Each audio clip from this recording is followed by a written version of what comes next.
Hey everybody, I want to welcome you back to another episode of Westminster Wednesday, where each week we are looking at one question from the Westminster Shorter Catechism, and we're exploring its meaning and significance for our lives today.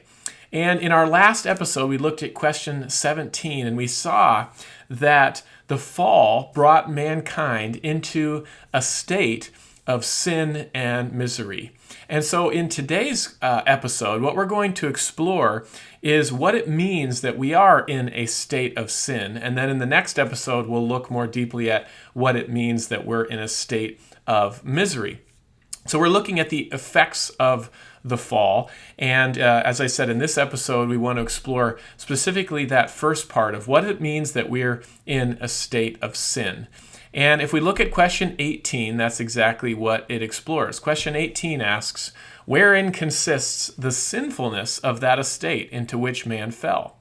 The answer is, the sinfulness of that estate into which man fell consists in the guilt of Adam's first sin, the want of original righteousness, and the corruption of his whole nature, which is commonly called original sin, together with all actual transgressions which proceed from it. Now, you'll see here again in this question, it mentions again a concept that we've talked about in the last few episodes, and that is original sin. But it explains more deeply what original sin entails. And you'll notice here that it shows that original sin really has two different components to it. It has guilt and it has corruption. So let's look at each one of those things for a minute. First of all, original sin has guilt. We share in the guilt of Adam's first sin because, as we saw in previous episodes, we all, humanity, have sinned in him and fell with him. And so we share in his guilt, but we also have the guilt of all of the transgressions that we commit that proceed from our sinful nature. And what this means is that we stand guilty and condemned before God. You might think of our situation like a defendant standing before a judge in a courtroom. Only in our case, there's no question whether we are guilty or not guilty. We stand guilty and condemned before God, before the judge, because of our sin. And so that's the first part. Original sin includes guilt. But the second part is that it includes corruption. Not only do we have guilt, but we have corruption. And question 18 says that our whole nature has been corrupted by sin. And what this points to is the doctrine that in Reformed theology we call total depravity. Now, there's a lot of confusion when we talk about the doctrine of total depravity. Sometimes people assume that total depravity means that what we're saying is that human beings are as bad as we possibly could be. But that's not actually what total depravity is. Total depravity doesn't mean that we're as bad as we possibly could be. Total depravity means that our entire nature, our whole being, our total being has been corrupted by sin, so that every single part of us, our minds, our hearts, our bodies, our wills, have been corrupted and tainted by sin. That is what we mean when we say total depravity.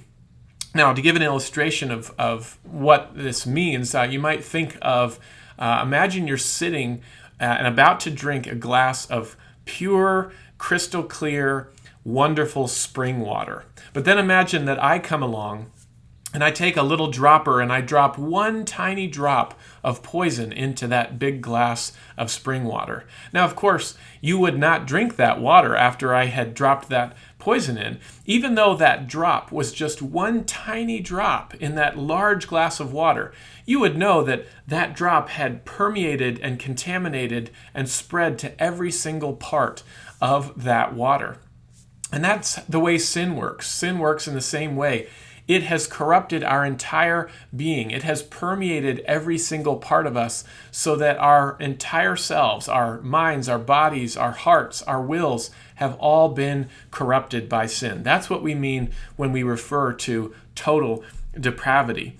And this has a couple of major important implications that we need to understand if we're going to understand ourselves and who we are before God. First of all, one of the things it means is that even our best works, are tainted by sin. Even when we live our best possible lives, they're still tainted and corrupted by sin in different ways, so that all human beings, no matter how good of a life we might live, we still fall short of the glory of God. We still stand guilty before Him. And the second major implication is that this entire corruption of ourselves, this total depravity, means that we are completely unable to save ourselves.